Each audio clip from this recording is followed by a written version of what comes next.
கர்த்தருடைய பரிசு நாமத்துக்கு ஸ்தோத்திரம்.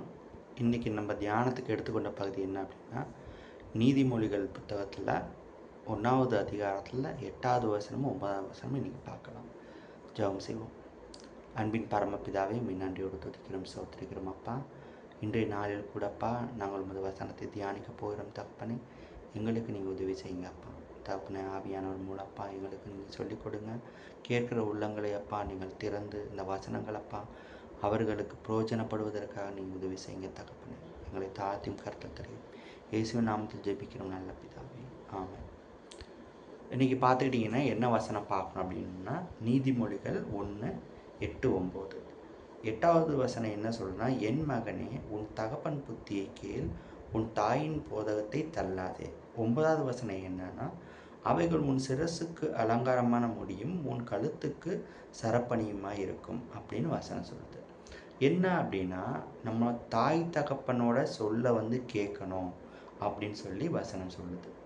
சாலமன் இந்த வசனங்களை கடவுள் நமக்கு கொடுத்த 10 கட்டளையில் முதலாவது கட்டளை இதுதான். என்ன அப்படின்னா, உன் தாயும் தகப்பனையும் கனம் பண்ணு அப்படின்னு சொல்லிட்டு இதை நம்ம எங்கே பார்க்கலாம் அப்படின்னா, எபேசியரில் 6:1-3 வரைக்கும் நம்ம பார்க்கலாம்.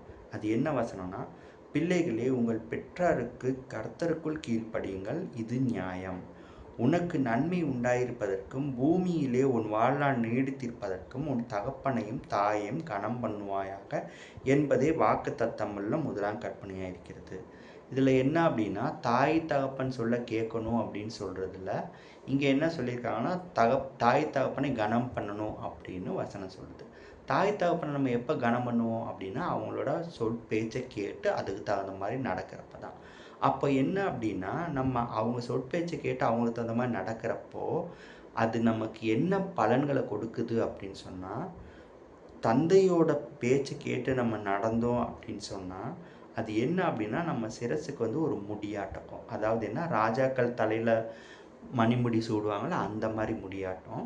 அதுக்கு அடுத்தது என்னென்னா, தாயின் போதகத்தை நம்ம கேட்டோம் அப்படின்னோம்னா அது நம்ம கழுத்துக்கு பார்த்திங்கன்னா ஒரு விலையுயர்ந்த மதிப்பு மிக்க ஒரு செயின். அதாவது என்ன சொல்லுவோம் அப்படின்னா, மாலை செயின் அப்படின்னு சொல்லுவாங்க.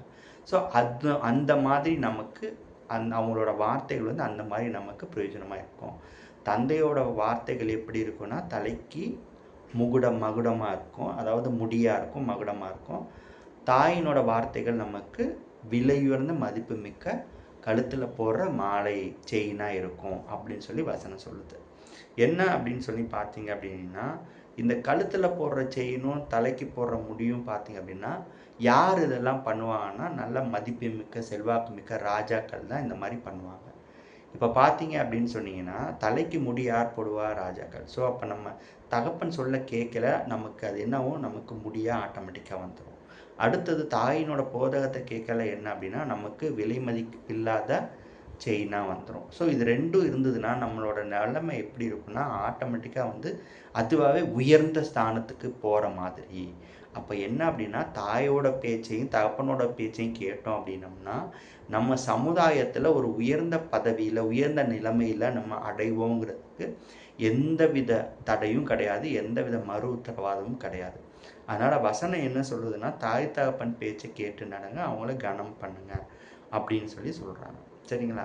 ஸோ இந்த வசனத்துங்கள் மூலமாக தேவன் நமக்கு என்ன சொல்ல வராரு அப்படின்னா, நம்ம ஞானமான காரியங்களை செய்யணும் அப்படின்னா தாய் தகப்பன் சொல்ல கேட்கணும். அது நமக்கு சிரசாகவும் கழுத்தில் போடுற பொன் மாலையாகவும் இருக்கும். அது நம்மளை உயர்ந்த ஸ்தானத்தில் கொண்டு வைக்கும். அடுத்தது இதில் என்ன சொல்கிறாங்க, அந்த மாதிரி நம்ம நடக்கையில் பூமியில் நம்மளோட வாழ்நாள் எப்படி இருக்குமா? நீடிச்சிருக்குமா? நம்மளோட வாழ்நாள் எப்படி நீடிச்சிருக்கும். ஸோ இப்போ இந்த வார்த்தைகள்லாம் நம்ம தியானம் பண்ணையில் தேவன் நமக்கு என்ன சொல்ல வர்றாரு அப்படின்னா, நம்ம தாய் தகப்பன் பேச்சை கேட்கணும். அது நமக்கு நன்மையான காரியங்களை கொடுக்கும்.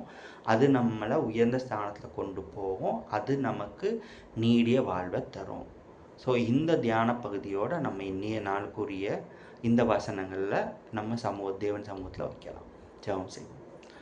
பரம தகப்பனே, நன்றி அப்பா. இதோ இன்றைய நாளிலும் கூட ராஜா, உமது வசனங்களை நீர் எங்களுக்கு சொல்லிக் கொடுத்ததுக்காக நன்றி தகப்பனே.